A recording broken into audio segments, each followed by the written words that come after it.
जय हिंद बच्चों। जय हिंद वर्दी के चाहने वालों। आज मैं तुमसे बात करना आया हूँ। जैसा कि आप जानते होंगे कि थोड़ा सा पढ़ते वक्त या हार्ड वर्किंग करने के बाद थोड़ा जीवन में गिरावट आती है और हम थोड़ा सा नर्वस फील करते हैं कि हमें सक्सेस मिल पाएगी या नहीं मिल पाएगी। और उसमें ही आते हैं हम जैसे वर्दी को चाहने वाले और वर्दी को पागलपन समझने वाले, क्योंकि उनका जीवन का एक ही लक्ष्य होता है कि ये वर्दी हमारी कैसे हो, चाहे उसके लिए हम कितना भी कुछ करें। उसमें चाहे हमारे वो नौजवान हो जो सुबह को 4 बजे उठकर ग्राउंड पर चले जाते हैं और सालों सालों मेहनत करते हैं, रनिंग करते हैं कि एक दिन वर्दी हमारी होगी। उसमें ही कुछ बच्चे ऐसे होते हैं जो लाइब्रेरी में, कोचिंग में, घर पर अकेले कमरे में बैठकर पढ़ते रहते हैं सिर्फ एक चाह में कि जिस दिन हमारी वर्दी हमें मिलेगी उस दिन वो मंजर, वो हमारे पेरेंट्स की आंखों में जो हमारे लिए खुशी होगी वो कैसी होगी। लेकिन उसी में हम आते हैं दूसरी तरफ, जब थोड़ा सा समय हो जाता है और हम थोड़ा नर्वस फील करते हैं, थोड़ा गिरावट आती है, उसमें बहुत बुरा लगता है, सब कुछ छोड़ने का मन करता है, सब कुछ त्यागने का मन करता है कि बस गलत डिसीजन ले लिया और अच्छा फील नहीं होता। तो वो एक मोमेंट है, मैं आपको समझाना चाहता हूँ, क्योंकि कभी ना कभी मैं भी इन मंजरों से निकला था और आज मैं तुम्हें सिर्फ एक बड़े भाई के नाते, एक बड़े गुरु के नाते, या फिर कह लो कि एक मेंटर के नाते मैं आपको समझाने आया हूँ।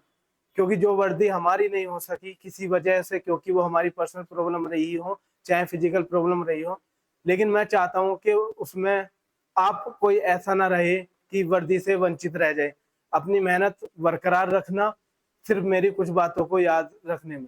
क्या कि जो अब टाइम वेस्ट हो रहा है उस टाइम वेस्ट को करने को बंद कीजिए, क्योंकि आप भी जानते हो कि टाइम वेस्ट हो जाने के बाद पता चलता है कि हमारा टाइम वेस्ट हो गया। पहले आपको रियलाइज बिल्कुल नहीं होगा कि हमारा टाइम वेस्ट हो रहा है। जब कंप्लीट हो जाएगा बिल्कुल पता नहीं चलेगा, तब हमें लगेगा यार बहुत गलत हो गया और फिर पछतावा होता है। तो बाद में पछताने से कुछ नहीं मिलता मेरे दोस्त, मेरे भाई, कुछ नहीं मिलेगा। अगर इस वर्दी की चाह है तो जिस मोमेंट से या जिस मोटिवेशन से तूने स्टार्ट किया था उसी मोमेंट को बरकरार रखो और एक न एक दिन आप सफल जरूर होगे। इसमें ही मैं कुछ बच्चों को ले लेता हूँ जो पढ़ाई में ज्यादा ध्यान लगाते हैं या फिर पढ़ाई करते हैं, तो उनके जीवन में भी ऐसी कुछ टाइम आता है, ऐसे टाइम आता है जहाँ पर वो डिप्रेस फील करते हैं कि यार अब आगे नंबर नहीं बढ़ रहे, एक आध पेपर में फेल हो जाते हैं, रह जाते हैं एक दो नंबर से। वो भी यही फील करते हैं कि यार अब क्या पता मेरा सपना पूरा ना हो पाए। और मोहल्ले वाले, दोस्त, ये सब हम पर नजरें जमाए बैठे रहते हैं कि क्या हुआ क्या हुआ। तो उनके लिए भी मैं कहना चाहता हूँ कि आप एक दिन जरूर अपनी मंजिल तक पहुंच कर रहोगे, बशर्ते उससे भटकना नहीं है, उससे दूर नहीं जाना आपको।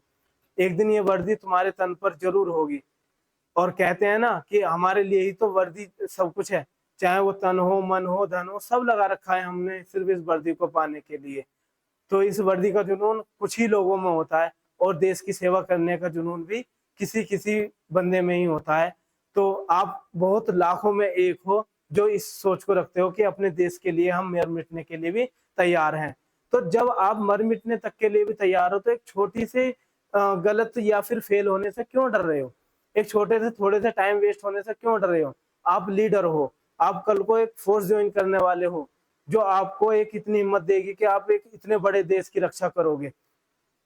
वहीं हम चाहे इंडियन आर्मी के ऑफिसरों के बारे में बात कर लें, उनकी वर्दी के बारे में बात कर लें, उनके जुनून के बारे में बात कर लें, आप उसे ज्वाइन करने जा रहे हो तो ये छोटी मोटी चीजें आपको नहीं गिरा सकती। आप अपने आप पर विश्वास रखें। वहीं आ जाते हैं एयरफोर्स हो या नेवी हो, कितनी प्रेस्टिजियस जॉब है ये। और यहाँ तो पैसा मायने नहीं रखता, यहाँ मायने रखता है तो सम्मान। पूरे गांव में, पूरे शहर में सिर्फ एक ही चर्चा हो जाती है हमारे नाम की, और वो कब होती है? जब हम गेन करते हैं उस वर्दी को, उस कपड़े को। तो वो एक मामूली कपड़ा नहीं है जो दर्जी के पास सिलकर आ जाएगा। उसमें आपको खून पसीने की मेहनत लगी होगी, दिन रात की मेहनत लगी होगी, और वो दिन लगे होंगे जब आप ग्राउंड पर अकेले दौड़ते थे और पसीना बहाते थे। तो अब क्यों रुक रहे हो? आज से टाइम वेस्ट करना बंद कीजिए और पढ़ना स्टार्ट कीजिए यदि आपकी पढ़ाई है। और यदि आपका फिजिकल है तो ग्राउंड पर जाइए उसी एनर्जी के साथ और फिर से खड़े होइए और दिखाइए अपना जुनून इस दुनिया को। मैं मिलूंगा आपको अगली वीडियो में, तब तक के लिए धन्यवाद। जय हिंद दोस्तों।